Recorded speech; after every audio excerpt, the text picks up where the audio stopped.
Hello மக்களே, இன்றைக்கி weekend எபிசோடில் வியானா எலிமினேட் ஆகி வெளியில் போயிட்டாங்க. யாரை மேஜராக ரோஸ்ட் பண்ணாங்கன்னு பார்த்தீங்கன்னா கொஞ்சம் பாருவை பண்ணாங்க, அப்புறம் மோஸ்ட்டாக எஃப்ஜேவை பண்ணாங்க. அரோராவை ரொம்ப பாராட்டினாங்க விஜய் சேதுபதி சார். பாயிண்ட்ஸை ரொம்ப கிளியராக பண்ணுறீங்க, இதே மாதிரி நல்லா விளையாடுங்க அப்படின்னு சொல்லியிருப்பாங்க. அவ்வளோதாங்க, பெருசாக ஒன்றுமே நடக்கலை. அதுக்கப்புறம் விஜய் சேதுபதி சார் கிளம்புறேன் அப்படின்னு சொல்லி போயிட்டார். அதுக்கப்புறம் தான் மெயின் சம்பவமே நடந்திருக்கு. திவ்யா வந்து எல்லாரையும் லிவிங் ரூமில் உட்கார வச்சுட்டு சாண்ட்ரா அவங்கள பற்றி விஜய் சேதுபதி சார் கிட்ட ஒன்று சொல்லியிருப்பாங்க, அதை அட்ரஸ் பண்ணணுன்னு உட்கார வைப்பாங்க. ஆனால் சாண்ட்ரா எனக்கெல்லாம் முடியாது அப்படின்னு எழுந்திரிச்சு போயிடுவாங்க. அப்புறம் ஒரு பெரிய ட்ராமா பண்ணியிருப்பாங்க. சாண்ட்ரா அழுது புரண்டு ரொம்ப திவ்யாவை ரொம்ப டார்கெட் பண்ணுற மாதிரி இருந்துச்சுங்க. நார்மலாக ஒரு கான்வர்சேஷன் அவங்களால கொண்டு போகவே முடியல. இதை கேட்க போன கானா வினோதையும் வந்து சாண்ட்ரா உங்களுக்கு அறிவில்லையா அப்படின்னு ஏதோ கேட்டு விட்டுருப்பாங்க. ஸோ ஒரு பெரிய சண்டே அங்கே நடந்துருச்சு.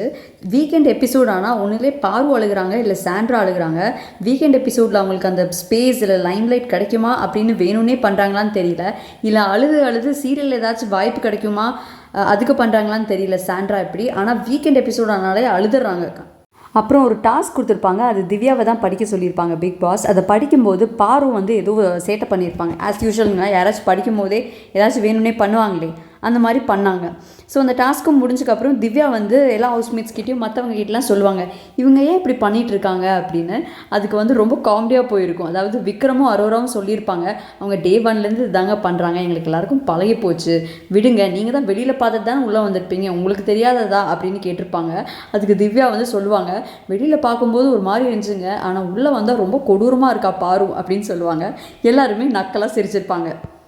அதே மாதிரி வெளியில் கானா வினோத், அமித், எஃப்ஜே அண்ட் கம்ருதீன் இவங்க 4 பேருமே பாருவோட ஆக்டிவிட்டீஸை பற்றி பேசிகிட்டு இருப்பாங்க. அதாவது ஒரு பிரச்சனை எப்படி அவள் ஊதி பெருசாக்கி பேசுகிறா, கேமை எப்படி விளையாடுறா, பிக் பாஸில் இப்படி தான் பண்ணணும்னு தெரியும், ஆனால் மற்றவங்கள ஹர்ட் பண்ணுற மாதிரி அவன் நல்லா விளையாடுறாங்கன்னு எல்லோரும் டிஸ்கஸ் பண்ணிகிட்டு இருப்பாங்க. இப்போ பார்த்தா என்ன தெரியுதுன்னா, மொத்த ஹவுஸுமே பாருவுக்கு எதிராக இருக்காங்க. பாரு பண்ணுற கேமே அவங்க இப்போ தான் கிராக் பண்ணி கொண்டு வராங்க, அதாவது 70 நாளுக்கு அப்புறம்.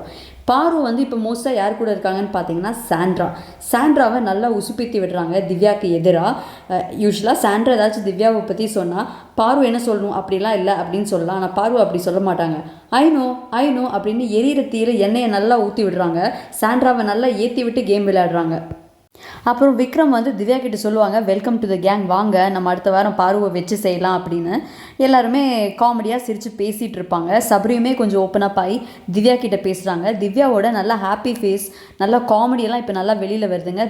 நல்ல வேலை அவங்க சாண்ட்ரா கிட்டேருந்து பிரிஞ்சு வந்திருப்பாங்க, இல்லைன்னா திவ்யாவோட கேமும் நல்லா ஸ்பாயில் ஆகிருக்கும். இப்போ பார்க்குறதுக்கே ரொம்ப நல்லாயிருக்கு. இந்த புள்ளி கேங்க்கு இந்த அன்பு கேங் எவ்வளவோ பரவாயில்லைங்க.